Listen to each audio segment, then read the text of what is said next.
Hello students, आज की जो हमारी वीडियो है ये सामान्य ज्ञान पर आधारित है और इस वीडियो में जितने भी क्वेश्चनों का डिस्कशन किया है सभी महत्वपूर्ण प्रतियोगी परीक्षाओं के लिए महत्वपूर्ण है। ठीक है ना। तो देखिए इस वीडियो में क्या है। सबसे पहले पहला क्वेश्चन है, जलियांवाला बाग हत्याकांड की जांच किस आयोग ने की। जो जलियांवाला बाग हमारा हत्याकांड हुआ था तो इसकी जो जांच की थी वो किस आयोग ने की थी। तो यहाँ पर ऑप्शन ए जैन आयोग ने, ऑप्शन बी हंटर आयोग ने, ऑप्शन सी ठक्कर आयोग ने, ऑप्शन डी सत्यम आयोग ने। तो जलियांवाला बाग हत्याकांड की जो जांच की थी वो हंटर आयोग ने की थी। अतः पहले क्वेश्चन का जो आंसर होगा वो बी ऑप्शन, इसका बी करेक्ट रहेगा। तो इसका बी ऑप्शन करेक्ट रहेगा। हंटर आयोग ने जलियांवाला बाग हत्याकांड की जांच की थी। क्वेश्चन नंबर 2, आधुनिक तमिल शैली के जन्मदाता किसे माना जाता है। आधुनिक जो मॉडर्न हमारी तमिल स्टाइल है कि जो फादर है वो किसे माना जाता है, यानी कि आधुनिक तमिल शैली के जन्मदाता किसे माना जाता है। Option A Subramania Bharati, option B K R Narayan, option C P Chinnaswamy, option D Kumar Mangalam. तो इसमें जो आधुनिक तमिल शैली के जन्मदाता थे वो थे सुब्रह्मण्य भारती। तो इसलिए क्वेश्चन नंबर 2 का ऑप्शन ए करेक्ट रहेगा, सुब्रह्मण्य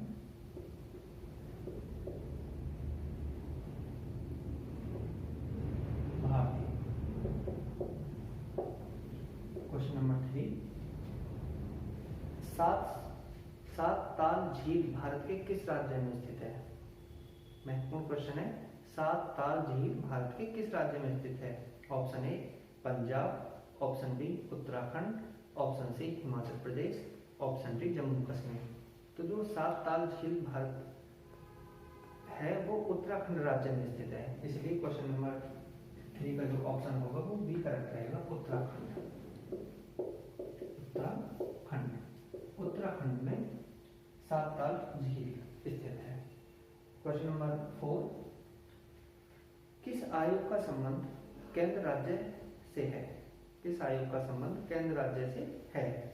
ऑप्शन ए फूकन आयोग, ऑप्शन बी जैन आयोग, ऑप्शन सी सरकारी आयोग, ऑप्शन डी ठक्कर आयोग।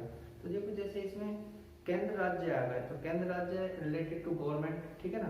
तो हम इसे ऐसे भी याद कर सकते हैं तो भाई गवर्नमेंट से रिलेटेड है, इसलिए क्वेश्चन नंबर जो हमारा 4 है इसका ऑप्शन सी करेक्ट रहेगा, यानी कि सरकारी आयोग। सरकारी सरकारी डेट मीन्स गवर्नमेंट से है तो गवर्नमेंट हो गया सरकारी। तो सरकारी आयोग से है केंद्र राज्य। क्वेश्चन नंबर नेक्स्ट, राष्ट्रपति अपना इस्तीफा किसे सौंपता है। जब राष्ट्रपति जो अपना इस्तीफा देता है वो किसे देता है। ऑप्शन ए प्रधानमंत्री को, ऑप्शन बी लोकसभा अध्यक्ष को, ऑप्शन सी मुख्य न्यायाधीश को, ऑप्शन डी उपराष्ट्रपति को। तो जो राष्ट्रपति है वो अपना इस्तीफा सबसे पहले उपराष्ट्रपति को देता है, इसलिए क्वेश्चन नंबर जो ये है इसका हमारा ऑप्शन डी करेक्ट रहेगा, यानी कि क्वेश्चन नंबर 5 का जो ऑप्शन है वो डी करेक्ट रहेगा, उपराष्ट्रपति। उपराष्ट्रपति को अपना इस्तीफा सौंपता है। ठीक है। तो यहाँ पे क्वेश्चन नंबर 5 हो गया।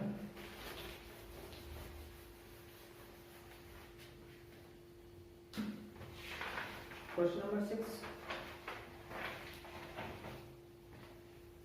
6, भारत के प्रथम प्रधानमंत्री कौन थे। देखो ये बात तो आप सभी जानते होंगे लेकिन ये महत्वपूर्ण क्वेश्चन है, फिर देख लीजिए कि भारत के प्रथम प्रधानमंत्री कौन थे। Option A doctor Rajendra Prasad. Doctor Rajendra Prasad हमारे प्रथम राष्ट्रपति थे, याद रखेगा। बी डॉक्टर सर्वपल्ली राधाकृष्णन, ये उपराष्ट्रपति थे। ऑप्शन सी पंडित जवाहरलाल नेहरू और ऑप्शन डी मनमोहन सिंह। तो भारत के जो प्रथम प्रधानमंत्री थे वो थे पंडित जवाहरलाल नेहरू। तो इसलिए क्वेश्चन नंबर 6 का ऑप्शन सी करेक्ट रहेगा, पंडित जवाहरलाल नेहरू।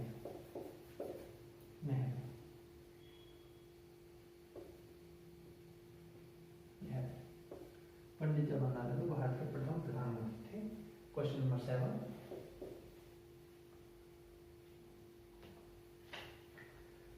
लोकसभा का कार्यकाल कितने वर्षों का होता है? लोकसभा का कार्यकाल कितने वर्षों का होता है? ऑप्शन ए 3 वर्ष का, ऑप्शन बी 4 वर्ष का, ऑप्शन सी 5 वर्ष का, ऑप्शन डी 6 वर्ष का। तो जो लोकसभा का कार्यकाल होता है वो हमारा 5 वर्षों का होता है, इसलिए इसका ऑप्शन सी करेक्ट रहेगा। क्वेश्चन नंबर 7 का ऑप्शन सी करेक्ट रहेगा। 5 वर्ष, 5 वर्ष के लिए लोकसभा का कार्यकाल होता है। क्वेश्चन नंबर 8, द्वितीय पंचवर्षीय योजना में किसको महत्व प्रदान किया गया था? द्वितीय पंचवर्षीय योजना, ऑप्शन ए उद्योग को, ऑप्शन बी कृषि को, ऑप्शन सी ऊर्जा को, ऑप्शन डी शिक्षा को। तो द्वितीय पंचवर्षीय योजना में जो महत्व दिया गया था वो दिया था उद्योगों को, इसलिए इसका ऑप्शन ए करेक्ट रहेगा, उद्योग। ऑप्शन ए करेक्ट है इसका, उद्योग। क्वेश्चन नंबर 9,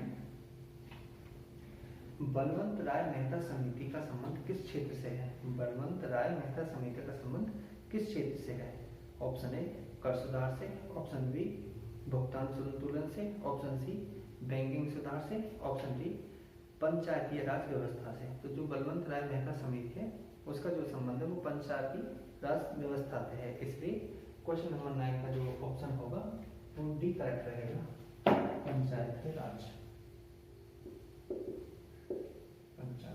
पंचायती राज व्यवस्था, ठीक है ना। पंचायती राज व्यवस्था से बलवंत राय मेहता समिति का संबंध है। क्वेश्चन नंबर 10, भारत का राष्ट्रीय फूल क्या है? भारत का राष्ट्रीय फूल क्या है? जानते होंगे, फिर देखिए ऑप्शन ए गुलाब, ऑप्शन बी सफेद लिली, ऑप्शन सी कमल, ऑप्शन डी कॉर्नफ्लोवर। तो भारत का जो राष्ट्रीय फूल है वो है हमारा कमल, ठीक है ना, इसलिए क्वेश्चन नंबर 10 का ऑप्शन सी करेक्ट रहेगा, कमल। कमल हमारा भारतीय राष्ट्रीय फूल है। Question number 11,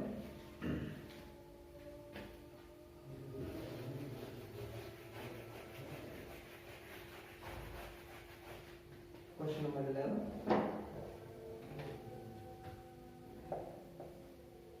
question number 11, Bharat में वित्तीय वर्ष किस तिथि से आरंभ होता है? भारत में जो फाइनेंशियल ईयर है वो किस तिथि से प्रारंभ होता है? ऑप्शन ए 31 मार्च, ऑप्शन बी 1 अप्रैल, ऑप्शन सी 8 सितंबर और ऑप्शन डी 12 सितंबर। तो जो वित्तीय वर्ष होता है ये हमारा 1 अप्रैल से स्टार्ट होता है, ठीक है ना। तो क्वेश्चन नंबर 11 का जो आंसर होगा वो हमारा बी करेक्ट रहेगा, 1 अप्रैल। 1 अप्रैल से हमारा वित्तीय वर्ष स्टार्ट होता है। क्वेश्चन नंबर 12, सहारा मरुस्थल कहाँ पर स्थित है? सबसे इंपॉर्टेंट क्वेश्चन है, सहारा मरुस्थल कहाँ पर स्थित है? ऑप्शन ए पूर्वी अफ्रीका में, ऑप्शन बी पश्चिमी अफ्रीका में, ऑप्शन सी उत्तरी अफ्रीका में और ऑप्शन डी मध्य अफ्रीका में। देखो ये अफ्रीका है, डेट मीन्स बहुत कंफ्यूजन क्वेश्चन है, तो इस पर अच्छी तरह से ध्यान दीजिएगा, इंपॉर्टेंट क्वेश्चन है। सहारा मरुस्थल कहाँ पर स्थित है? तो ये हमारा उत्तरी अफ्रीका में है, ठीक है ना, साउथ अफ्रीका में, नॉर्थ अफ्रीका में, सॉरी नॉर्थ अफ्रीका में ये स्थित है, तो इसलिए इसका ऑप्शन सी करेक्ट रहेगा हमारा, उत्तरी अफ्रीका में। उत्तरी अफ्रीका, उत्तरी अफ्रीका में ये हमारा क्या है, स्थित है सहारा मरुस्थल।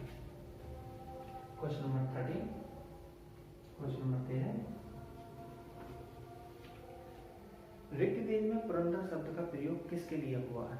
ऋग्वेद में पुरंदर, वैसे पुरंदर का जो पर्यायवाची है वो क्या इंद्र के लिए होता है, तो पुरंदर शब्द है वो इंद्र के लिए है। हालांकि इसमें ऑप्शन देखिए, ऋग्वेद में पुरंदर शब्द का प्रयोग किसके लिए हुआ है? ऑप्शन ए सूर्य के लिए, ऑप्शन बी इंद्र के लिए, ऑप्शन सी वरुण के लिए और ऑप्शन डी बेलनाकार के लिए।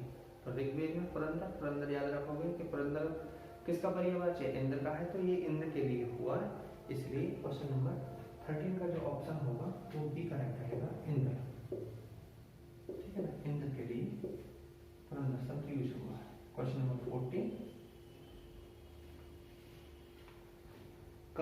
रेगिस्तान कहाँ पर स्थित है? देखो यहाँ पे नया सुनने को मिल रहा, कालाहारी रेगिस्तान कहाँ पर स्थित है, इसलिए इंपॉर्टेंट क्वेश्चन है। दक्षिण पश्चिमी अफ्रीका में, ऑप्शन बी उत्तरी अफ्रीका में, ऑप्शन सी मध्य अफ्रीका में, ऑप्शन डी पश्चिमी अफ्रीका में। जो कालाहारी रेगिस्तान है ये हमारा दक्षिणी पश्चिमी अफ्रीका में है, इसलिए क्वेश्चन नंबर 14 का ऑप्शन ए करेक्ट रहेगा हमारा। दक्षिण पश्चिम अफ्रीका,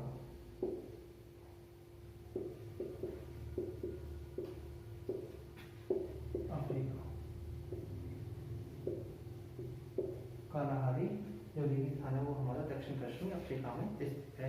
ऑप्शन इसका A correct. Question number 15 important question. Question number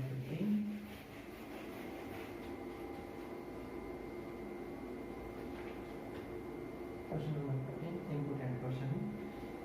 गैर सोपा जल प्रपात किस नदी पर स्थित है? गैर सोपा जल प्रपात किस नदी पर स्थित है? ऑप्शन ए नर्मदा पर, ऑप्शन बी कावेरी पर, ऑप्शन सी कृष्णा पर और ऑप्शन डी सरस्वती पर। तो ये हमारा जो गैर सोपा है ये हमारा सरस्वती नदी के किनारे पर स्थित है, तो इसीलिए क्वेश्चन नंबर 15 का जो आंसर होगा वो डी करेक्ट है, यानी कि डी ऑप्शन इसका करेक्ट रहेगा। सरस्वती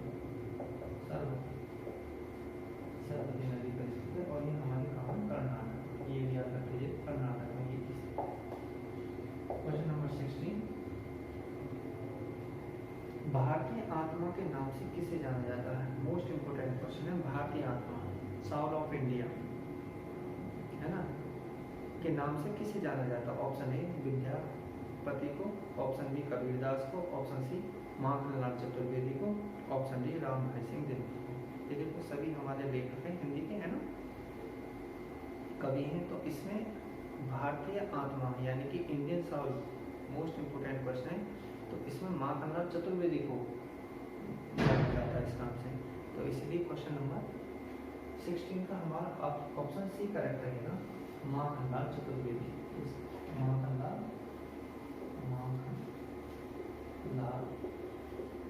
चतुर्वेदी।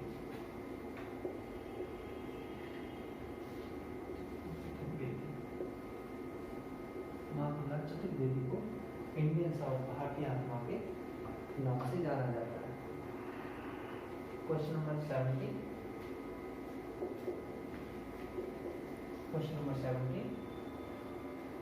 कोलबा पॉइंट कहाँ पर स्थित है?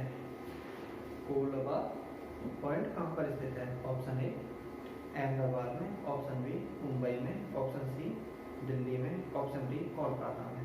तो जो कोलबा पॉइंट है ये हमारा मुंबई में स्थित है, इसलिए इसका ऑप्शन बी करेक्ट रहेगा, मुंबई में स्थित है। क्वेश्चन नंबर 18 मुसोलिनी कहाँ का निवासी था?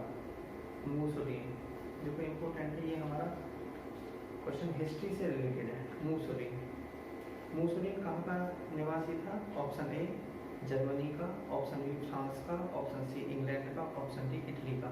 जो मुसोलिनी था ये हमारा इटली का निवासी था, इसलिए क्वेश्चन नंबर 18 का डी करेक्ट है आंसर।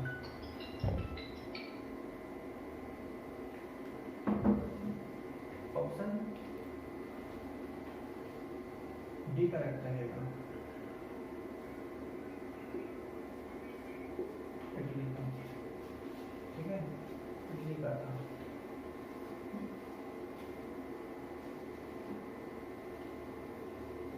क्वेश्चन नंबर 19 मुसोलिनी हमारा इटली का निवासी। क्वेश्चन नंबर 19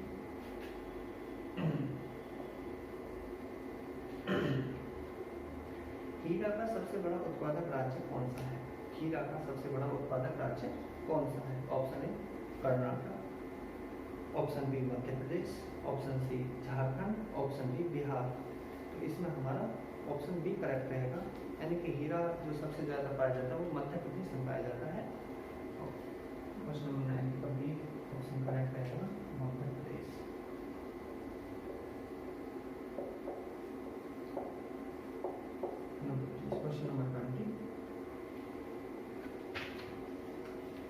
सोने का सबसे बड़ा उत्पादक कौन सा है? जो सोना सबसे ज्यादा पाया जाता है भारत के किस राज्य में पाया जाता है? Option A Madhya Pradesh, option B Karnataka, option C Rajasthan और ऑप्शन डी जम्मू कश्मीर। तो जो सोने का सबसे बड़ा है वो है हमारा कर्नाटक, ठीक है, ऑप्शन कर्नाटक है। इसलिए क्वेश्चन नंबर 20 का बी ऑप्शन करेक्ट रहेगा, कर्नाटक। कर्नाटक है और जो हीरे का है वो हमारा मध्य प्रदेश है।